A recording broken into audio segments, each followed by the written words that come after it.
los meses más violentos en su historia, durante el periodo de López Obrador, me he atrevido a utilizar la palabra criminal, por lo que él llama la política de los abrazos, no de los balazos. Tiene ahora López Obrador más poder que el que tuvieron todos los presidentes del PRI.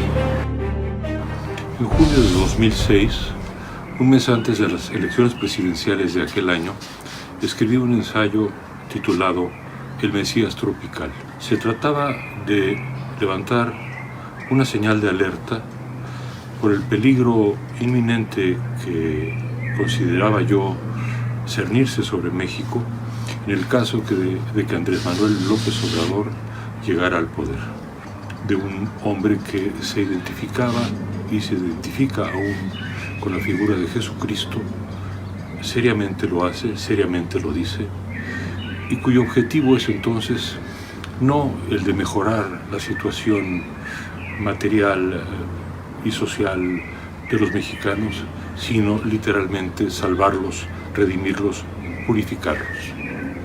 12 años después de esas elecciones que perdió López Obrador por un margen muy pequeño, llegó al poder en julio de 2018. Antes del estallido de la pandemia del coronavirus, las señales de que los temores aquellos de 2006 no eran infundados quedaban ya perfectamente claras. El desmantelamiento de las instituciones autónomas, el acoso a la libertad de expresión, el dominio prácticamente absoluto sobre el Congreso y los gobiernos de los estados. Todo eso y más configuraban una concentración del poder que no se había visto en México, nunca antes en la historia. Tiene ahora López Obrador más poder que el que tuvieron todos los presidentes del PRI, porque los presidentes del PRI en el siglo XX no eran dueños del partido y tenían 6 años como límite.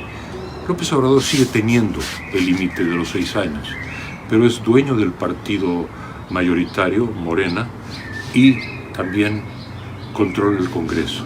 Tiene un predominio sobre la Suprema Corte, al menos parcial, y podría, si quiere, si es refrendado su poder y su mandato en 2021, optar por la reelección. Con el estallido de la pandemia, todos los rasgos de su política económica, llamémosla así, social, y de su actitud con respecto a las libertades y la democracia, lo único que han hecho es profundizarse y subrayarse.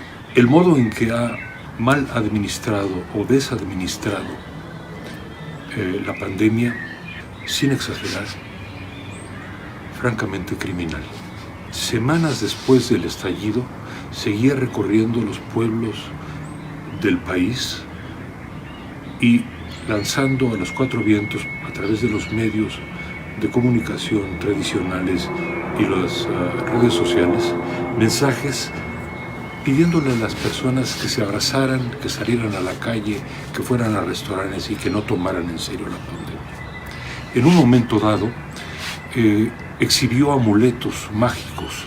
Estos mensajes, en un hombre que tiene aún 50% de popularidad en este país, son la razón por la cual me he atrevido a utilizar la palabra criminal.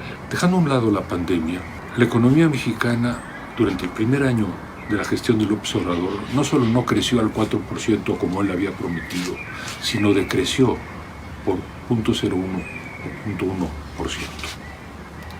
En este momento, debido a las medidas abiertamente contrarias al mercado y a la economía de mercado, y a su animosidad también abierta con respecto a los empresarios, no solo a los grandes empresarios, sino a los medianos y los pequeños, la economía mexicana va a decrecer con toda probabilidad cerca del 10% en 2020.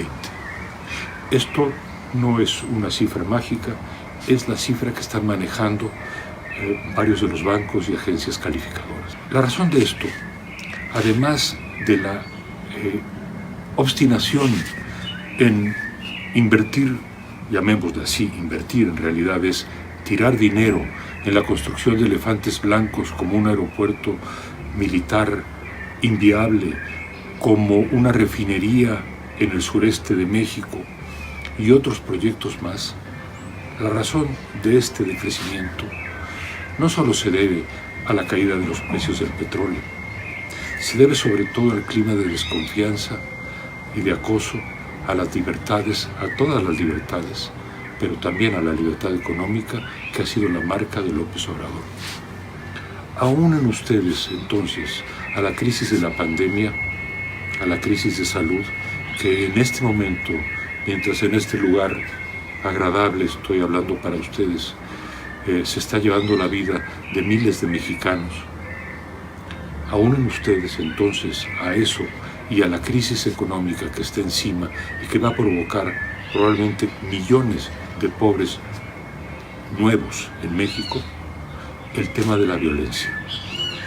México ha tenido los meses más violentos en su historia durante el periodo de López Obrador, que optó por lo que él llama la política de los abrazos, no de los balazos. En un gesto absolutamente incomprensible, fue a saludar a la madre del Chapo Guzmán, el famoso, célebre narcotraficante que cumple una condena de cadena perpetua en Estados Unidos. Su mensaje a los narcotraficantes no cayó en saco roto. Buena cuenta tomaron ellos, y debido a eso, el día de ayer en el periódico Reforma se recibió un video con la firma y con la voz de uno de los narcotraficantes, Cártel de Sinaloa, en el cual advertía al periódico Reforma que si seguía criticando a López Obrador, volarían su edificio.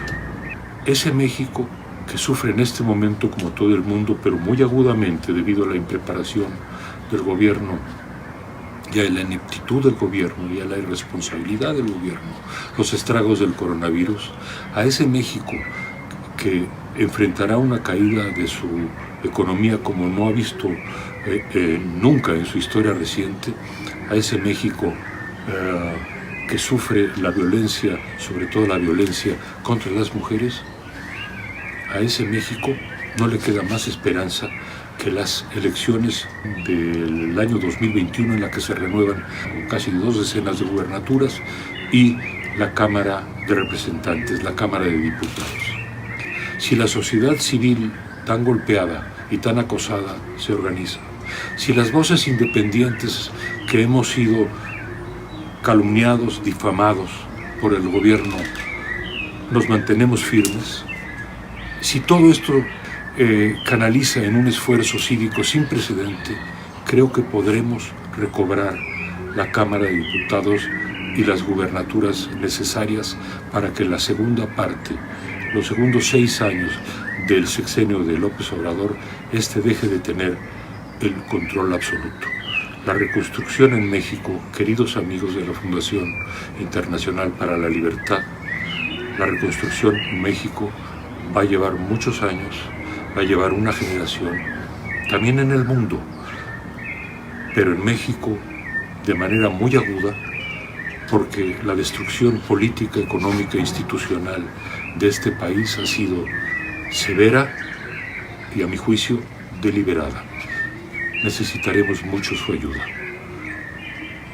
Cuídense todos. Muchas gracias.